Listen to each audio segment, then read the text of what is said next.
So here we go. Now I know quite a lot of us have heard what dyspraxia is, but might not know what it is exactly. And obviously, everyone's heard of dyslexia. Um, but dyspraxia is quite a common thing, mainly in men actually.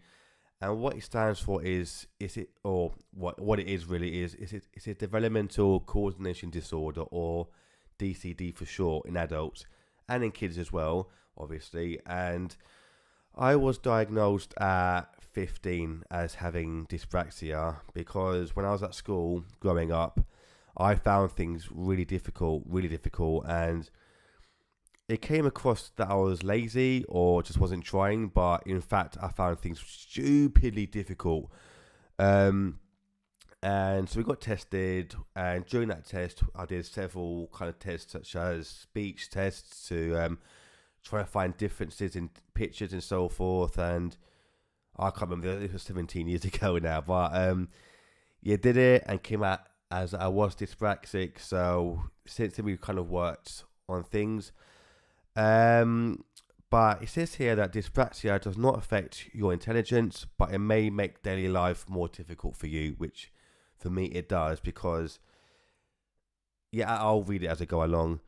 Um, it can affect your coordination skills, such as requiring balance, playing sports, or learning to drive a car, and your fine motor skills, such as writing or using small objects. So, yeah, if you know me very well, I talk bloody fast, I mumble, and I repeat the same things, which I mentioned in the first episode. Actually, I don't mean to talk fast at all. Obviously, it's not my fault. I don't mean to do. I've practiced, obviously, but I don't mean to talk that fast, and I find socializing with people really difficult, really difficult. And every day, without fault, I bump my elbows into things all the time. Don't mean to, obviously, but and I can't. I find it really hard to walk in a straight line. Really hard to walk in a straight line. I don't know why. Well, I do know it's dyspraxia, but I walk like this, I walk like a snake. Um, and holding, like it says here, like holding small objects like pencils and so forth. I tend to drop it quite a lot. My grip's not that good. Even though I play piano, my hands and go gym, my hands they're strong as hell, but I find holding like small objects really difficult. And my writing is terrible, which is why I tend to use laptops and computers to write things down. Um, Now, the symptoms of dyspraxia are so coordination, balance, and movement. That's an obvious one. Learning new skills, thinking and remembering information at work and in leisure activities. So, yes, so like I said, at school, I struggled big time, sort of learning new things. And as much as I love learning, learning new things was a really difficult thing for me. I could read the same page a million times and wouldn't sink in my mind. Someone would tell me something really simply, and it would go like that over my head. Ooh, sorry about that. Daily living skills such as dressing or preparing meals to time.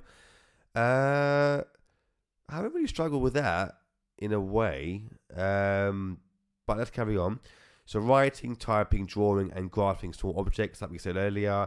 So yeah, my writing is terrible. It's usually quite neat when I was younger, but if you see my writing as I've gotten older again, I do still do quite a bit of writing when at school and stuff, but writing is for me is really difficult. It's you can't read it. It's really bad. I can understand it just about sometimes, but and grasping small objects, I tend to drop things a lot.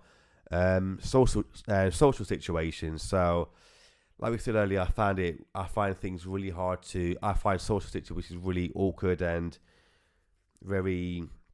They make me panic a bit actually because of my dyspraxia. And when I come in contact with people, as comfortable as I am around them, whether it's family or friends, without meaning to, I kind of panic inside. I kind of have like little panic attacks in a way.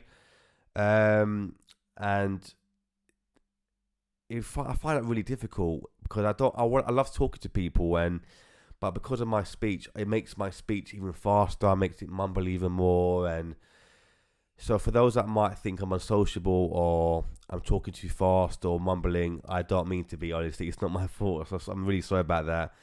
And that kind of links to the next subject, next point is dealing with your emotions. So, like I said, social situations are really difficult, and I find that it kind of upsets me sometimes where I find it hard to talk to people because, say, I've got a joke to say or something good to say, in my mind, I've got it perfectly set up to say, but because of my speech, I have to say it in a different way, and it might not come off in the right way sometimes, or it might not come off as funny or as good in ways. So I find just talking talking to people really difficult. And but the next point it says is time management, planning, and personal organisation. Now, being a full-time teacher, tutor, and running of the orchestra, this has really helped me immensely because it's forced me to be organised. It's forced me to be on time with a lot of things because we always have deadlines, and being a teacher especially, you need to be organised. You need to know what things are. You need to set deadlines and so forth. And the way I've kind of overcome that is using a phone, which I will talk about in more detail in a minute. But I find such things as using a diary on my phone on my laptop as well, and so forth. Writing things down much easier and better for me to remember.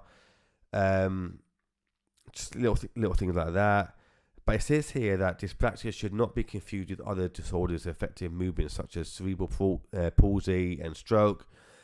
It can affect people of all intellectual abilities. So, like they said earlier on the website, it doesn't affect intelligence, but it can affect people of all intellectual abilities. So, even the smartest people have some kind of problems going on, which is what I spoke about in my TED Talk, actually. My talk was about disabilities within music and how certain artists and composers have overcome their disabilities in whatever form they came through.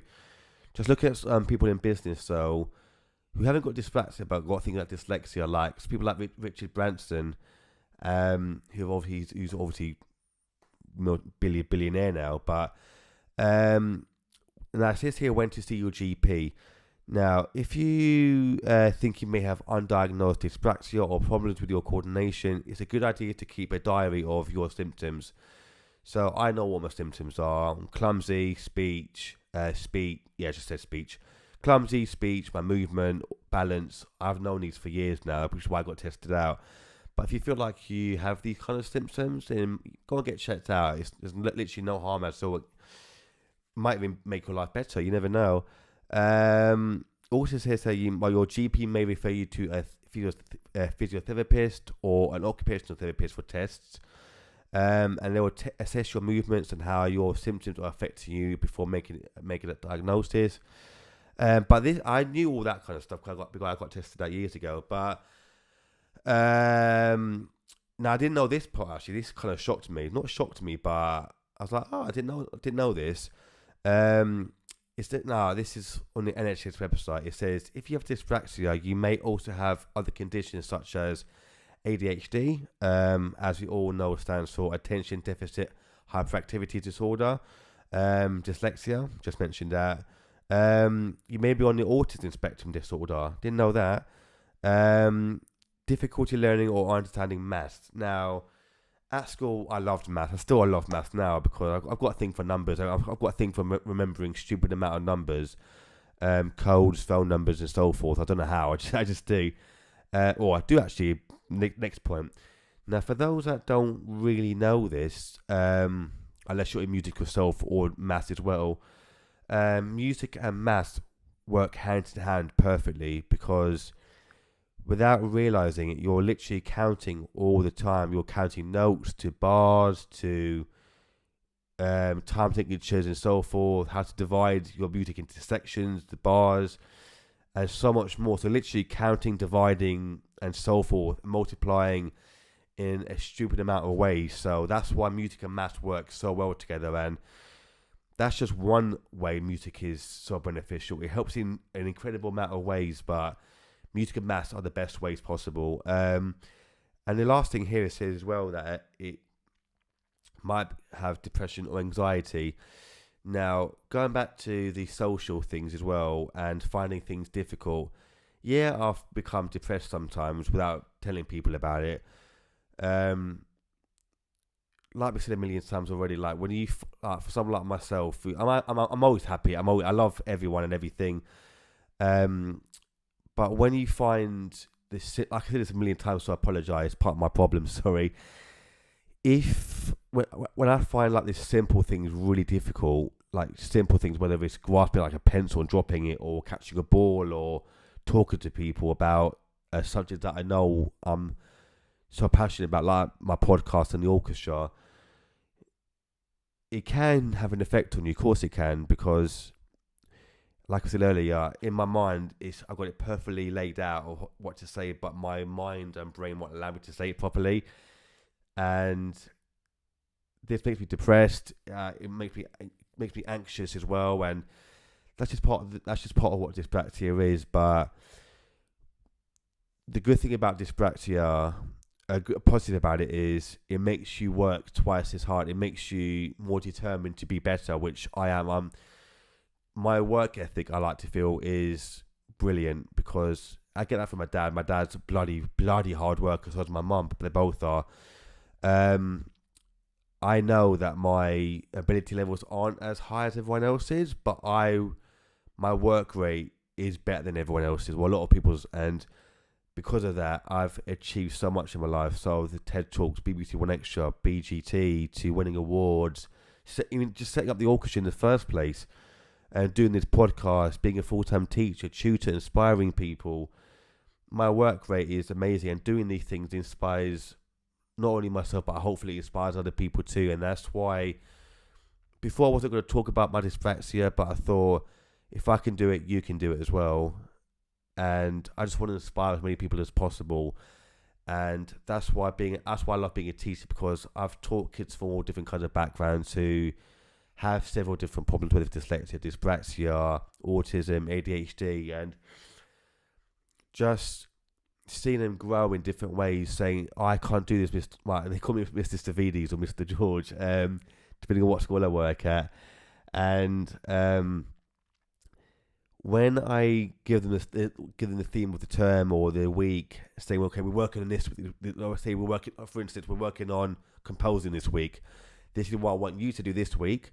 I've seen kids go from crying their eyes out, saying they can't do it, to being the most confident person in the class. And I feel that having dyspraxia and having the know-how of how to overcome these things, and being a teacher and helping these kids become better, is something that I love. And